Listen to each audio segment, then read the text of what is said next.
মাগুরার নির্বাচন এবং শেরপুর নির্বাচনের কারচুপি দেখেছি আমরা মাননীয় স্পিকার। আমরা যখনই ফেসবুকে ঢুকি, আমরা যখনই দেখি যে বিভিন্ন সংবাদ মাধ্যমে ধানের শীষে ছাপ্পা সিল মারা হচ্ছে মাননীয় স্পিকার।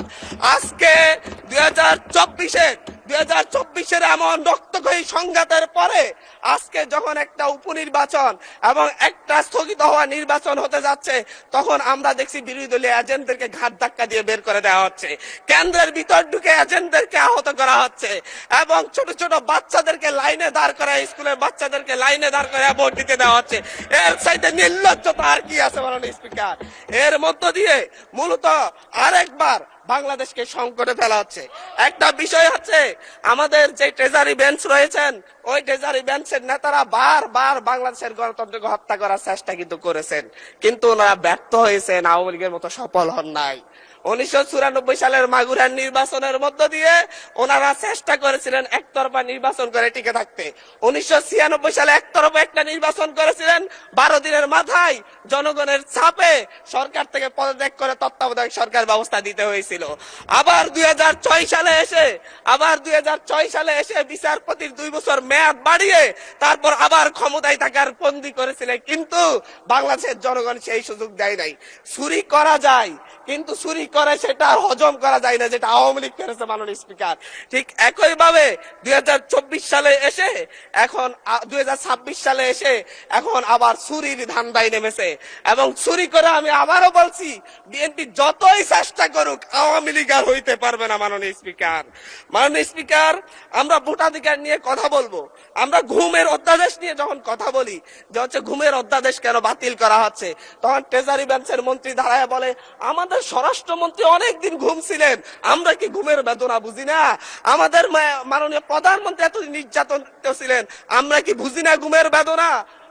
শেখ হাসিনার মতো স্বজন হারানোর বেদনা এত বেশি বুঝেন, কিন্তু এই ঘুমের অধ্যাদেশ, ঘুমের তদন্ত করতে হলেই আপনাদের সরকারি কর্মচারীর বিরুদ্ধে তদন্ত করতে হলে সরকারেরই অনুমতি লাগবে, সেই আইন করে যাচ্ছেন।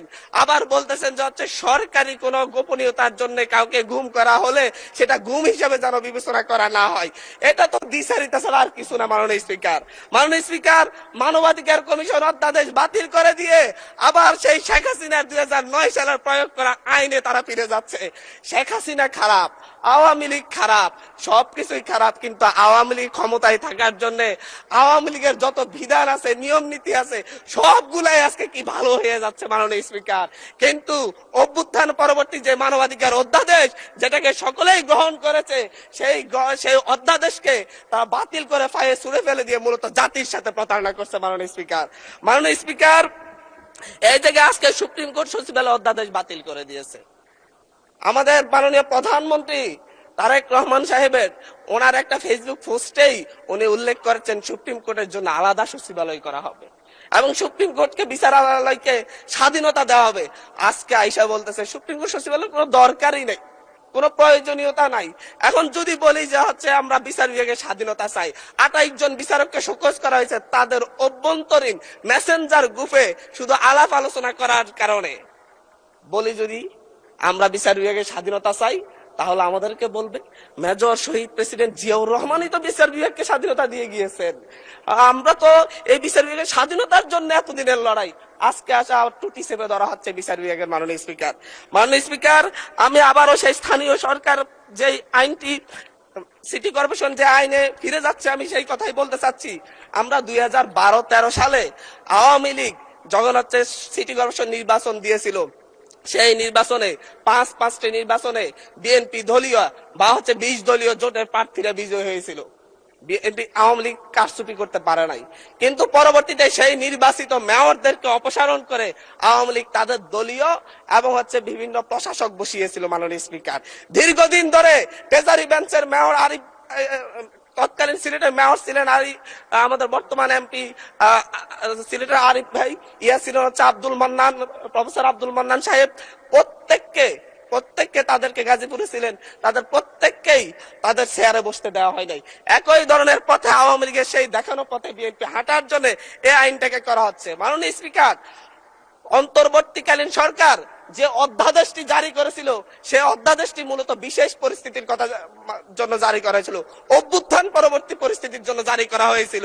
কিন্তু বর্তমানে এই বিশেষ পরিস্থিতির কি প্রয়োজন, কেন এইটাকে আবার আইনে রূপান্তর করে মূলত স্থানীয় সরকারকে শক্তিশালী করার বিপরীতে দুর্বল করে তার পিঠে একটা, তার গলায় একটা ছুরি ধরে রাখার কি প্রয়োজনীয়তা পড়লো?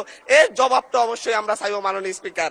এবং বিশেষ পরিস্থিতি বলতে কি বোঝানো হয়েছে, বিশেষ ব্যক্তি, উপযুক্ত ব্যক্তি বলতে কি বোঝানো হয়েছে, এর ব্যাখ্যা ছাড়া এই আইন পাস করা হলে এর মধ্য দিয়ে স্থানীয় গণতন্ত্রকে আবার গলা টিপে হত্যা করা হয়েছে বলে আমরা ধরে নিব মাননীয় স্পিকার।